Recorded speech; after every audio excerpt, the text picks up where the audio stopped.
꼬말 하우투 B의 특이한 점은 그 이름이 아니라 그것이 더 이상 존재하지 않는다는 사실입니다. 2008년 처음 사진에 찍혀 센세이션을 일으켰었죠. 과학자들은 이 행성이 거대한 외계 행성이라고 믿지만 밀도가 낮아서 현재 먼지 조각으로 분해되고 있는 것으로 밝혀졌습니다. 마치 거대한 먼지 구름처럼 행동하고 있어요. 글리제 1214b는 수증기로 가득한 매우 독특한 환경을 갖추고 있습니다. 잠깐만요. 하지만 수증기는 물이 증발해서 생기는 거 아닌가요? 사실 이 뜨거운 행성은 물과 같은 물질로 가득 차 있습니다. 기온이 섭씨 120도에서 280도까지 달하니 확실히 지구보다 뜨겁죠. 또한 바다 행성일 수도 있지만 2009년에 처음 발견되었기 때문에 아직 알려진 바가 없습니다. 얼음과 뜨거운 석탄 위를 동시에 걷는 것이 어떤 것인지 궁금하다면 글리제 436b를 만나보세요. 태양에 매우 가까이 있는 해왕성 크기의 이 외계 행성은 이글거리는 오븐보다 더 뜨거운 기온을 자랑합니다. 얼음으로 덮여 있음에도 불구하고 끊임없이 타고 있죠. 이 얼음은 행성의 엄청난 중력으로 인해 훨씬 더 밀도가 높아서 극한 조건에서도 고체 상태를 유지하고 녹지 않습니다. 하지만 글리제는 오븐과 같은 코로 7b에 비하면 상당히 온화한 기후를 가진 살기 좋은 곳처럼 보입니다. 코로 7b는 매일 평균 기온이 섭씨 2200도를 넘습니다. 바위로 된 표면 덕분에 일종의 지하세계 같은 풍경을 보여줍니다. 땅 위에 바위가 부글부글 끓어오르고 대기 중으로 증발하고 다시 냉각되어 결국 유황 빗방울이 되어 표면으로 떨어지죠. 코로 7b의 가장 슬픈 사실은 한때 가스 거성이었을지도 모르지만 대기가 열로 인해 녹아버려서 타버린 핵만 남았다는 것입니다. 코롯 엑소 3b는 코로 7b만큼 뜨겁지도 또 다른 행성들처럼 춥지도 않습니다. 목성과 비슷한 크기이지만 밀도가 20배 더 높은 가스 거성입니다. 그래서 이 외계 행성의 중력은 표면에 있는 모든 것을 지구에서보다 50배 더 강한 힘으로 짓누릅니다. 그 행성에 발을 딛자마자 궁극적인 파멸을 맞게 될 거예요. 그 대기의 밀도에 의해 즉시 짓눌릴 테니까요. 트레스 2b는 밤이 끝나지 않는 행성입니다. 게다가 아름다운 하늘에 별이 빛나는 평범한 밤도 아니에요. 이곳은 매우 어둡고 찌는 듯이 덥습니다. 트레스 2b는 목성보다 약 1.5배 더 큰 거대 가스 거성이고 그 표면은 숲보다 빛을 더 잘 흡수합니다. 또한 끓는 용암처럼 뜨거운 공기로 인해 희미한 검붉은 빛을 낼 수도 있습니다.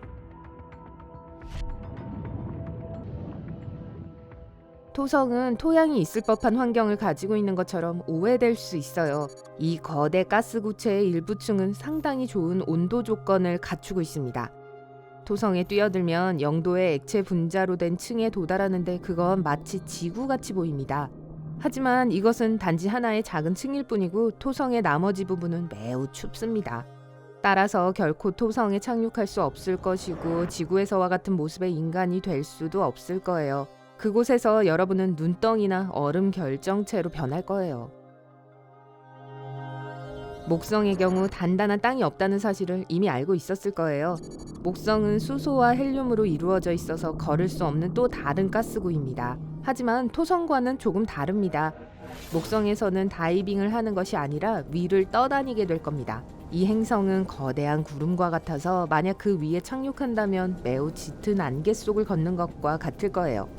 이곳에서는 기온의 변동이 심합니다. 표면은 몹시 추워요. 토성과는 달리 더 깊이 들어갈수록 이 가스구는 점점 더 뜨거워집니다.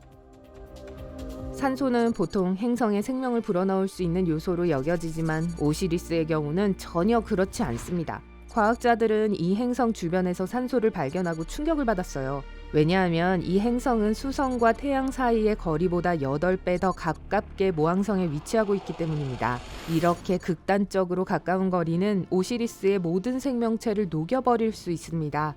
또한 이 행성은 모항성 주위를 아주 짧은 궤도로 돌고 있습니다. 오시리스에서의 1년은 지구 시간으로 3.5일에 해당해요. 게다가 오시리스의 대기는 모항성의 열로 인해 끊임없이 날아가고 녹아내립니다. 와스프 76b는 또 다른 이상하게 생긴 위험한 행성입니다. 특히 비가 내릴 때는요. 이곳은 매우 덥습니다. 섭씨 2370도가 넘어서 철을 증발시킬 수 있을 정도예요. 그래서 이곳에는 철비가 내립니다. 이것은 목성처럼 또 하나의 가스 거성입니다. 모항성과 극도로 가까운 거리는 행성을 둘로 나눕니다. 절반은 끝이 없는 낮이고 나머지 절반은 영원한 밤입니다. 와스프 12b를 소개합니다. 가장 이상하고 슬픈 행성 중 하나예요. 모항성의 거대한 중력이 대부분 가스로 구성된 행성과 결합되면서 모항성이 천천히 이 행성을 집어삼키고 있어요.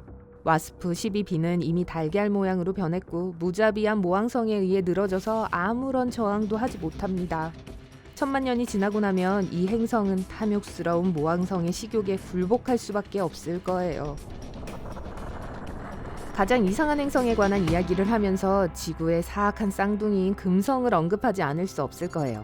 태양에서부터 두 번째 행성인 금성은 대기가 매우 두껍고 구름으로 가득 차 있어서 태양에서 더 멀리 떨어져 있음에도 불구하고 수성보다 표면이 훨씬 더 뜨겁습니다.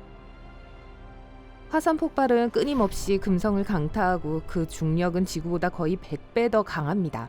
그리고 제가 언급한 그 구름은 물이 아니라 황산으로 만들어져 있어서 응축되고 땅 위에 내려서 이 지옥불을 더 활활 타게 만듭니다. 하지만 여러분이 이 구름을 통과하려고 할 만큼 무모하다고 해도 그럴 수는 없을 거예요. 금성의 바람은 지구상에서 가장 강력한 허리케인만큼 강합니다.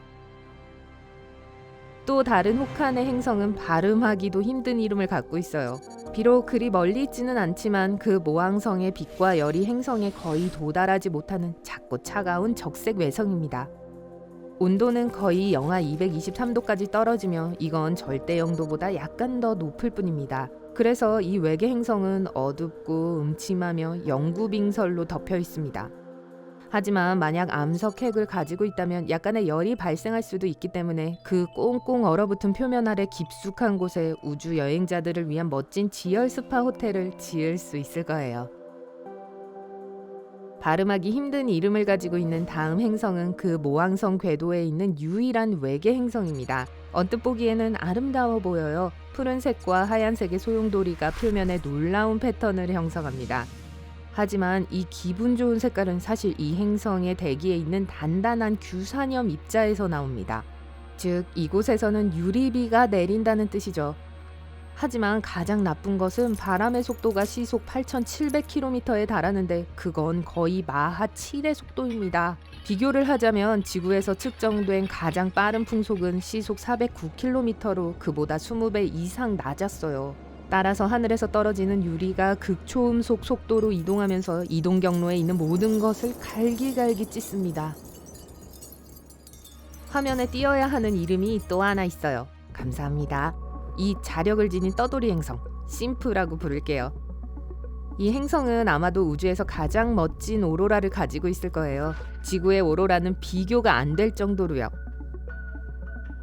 우리 태양계에서 약 50광년 떨어진 곳에 위치한 디미디움은 많은 면에서 모든 생명체의 적대적인 행성입니다.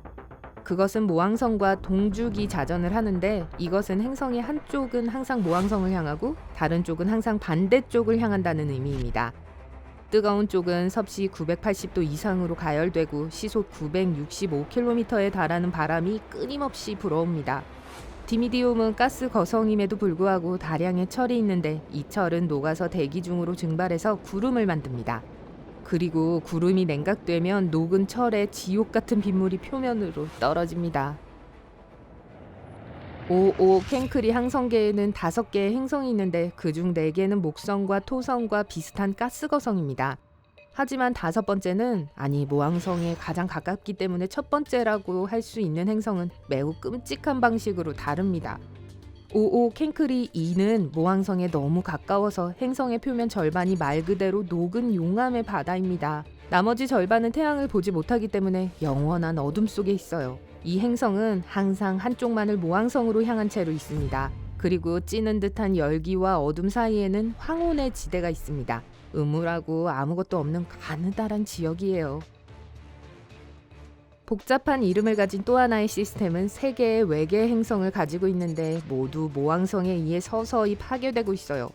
이 별이 일반 별이 아니기 때문에 생기는 현상인데 이것은 펄서로서 빠르게 회전하는 폭발한 별의 핵입니다. 초당 수천 번 회전하면서 사방으로 강력한 전자기 펄스를 생성합니다. 그 결과 이 죽은 별 주위를 도는 행성들이 서서히 소멸하고 있는데 결국에는 완전히 사라질 거예요.